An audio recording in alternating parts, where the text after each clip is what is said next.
नमस्कार. इझी कुकिंगमध्ये आपलं स्वागत. आज आपण बनवणार आहोत शेंगा बटाटा रस्सा भाजी. तर त्यासाठी इथे मी या शेवग्यांच्या शेंगांचे असे तुकडे करून घेतलेले आहेत आणि या पद्धतीने त्याची आपल्याला सालं काढून घ्यायची आहेत. हे बघा. तर अशा पद्धतीने आपण ही सालं काढून घ्यायची आहे.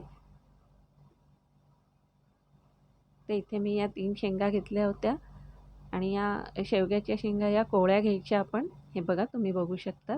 अशा पद्धतीने आपण सर्व शेंगांची सालं काढून घेतली आहेत. इथे मी 2 बटाट्यांची सालं काढून ह्या बटाट्याच्या फोडी करून घेतल्या आहेत आणि त्या पाण्यात घालून घेतलेल्या आहेत, म्हणजे काळ्या पडत नाहीत. आणि एक छोटा टोमॅटो चिरून घेतलेला आहे. तर आपण कढईमध्ये तेल गरम करून घेऊया. तर इथे मी 2 पळ्या तेल घातलेलं आहे. तेल चांगलं तापल्यानंतर आपण त्यामध्ये मोहरी घालून घ्यायची आहे. अतिशय झटपट होणारी अशी ही आणि अगदी सोपी अशी ही रेसिपी आहे.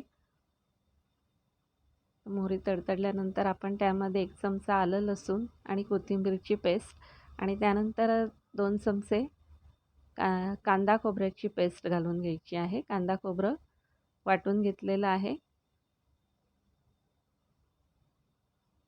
थोडीशी हळद घालून घेऊया. 1 चमचा लाल मिरची पावडर आणि 1 चमचा मालवणी मसाला. तर हे आपल्याला छान मसाले परतून घ्यायचे आहेत.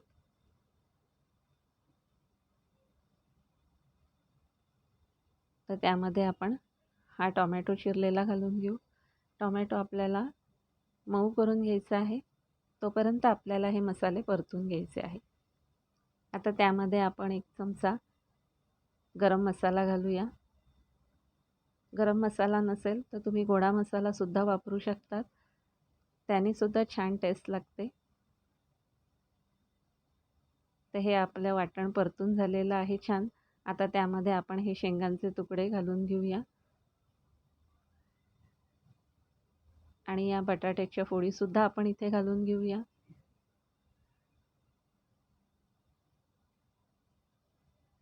चवीपुरतं मीठ.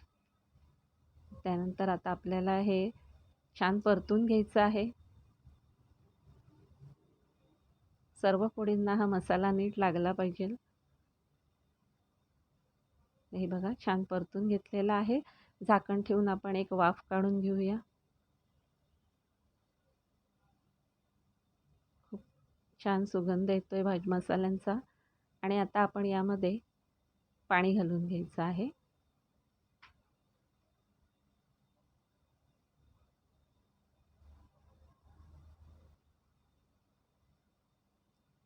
आणि आता आपल्याला छान उकळी काढून घ्यायची आहे.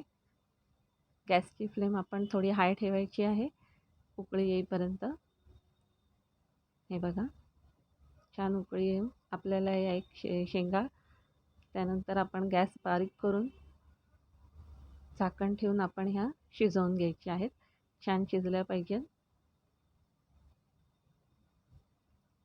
तसा फार वेळ लागत नाही शिजायला. तर हे बघा, आपली ही शेंगा बटाटा रस्सा भाजी तयार आहे. तुम्ही नक्की ट्राय करून बघा.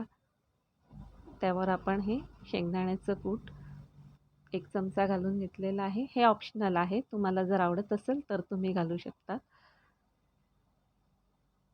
तर या पद्धतीने तुम्ही ही रेसिपी नक्की ट्राय करून बघा आणि तुम्हाला जर ही रेसिपी आवडली तर लाईक करा आणि तुम्ही जर माझ्या चॅनलला सबस्क्राईब केलं नसेल तर सबस्क्राईब जरूर करा.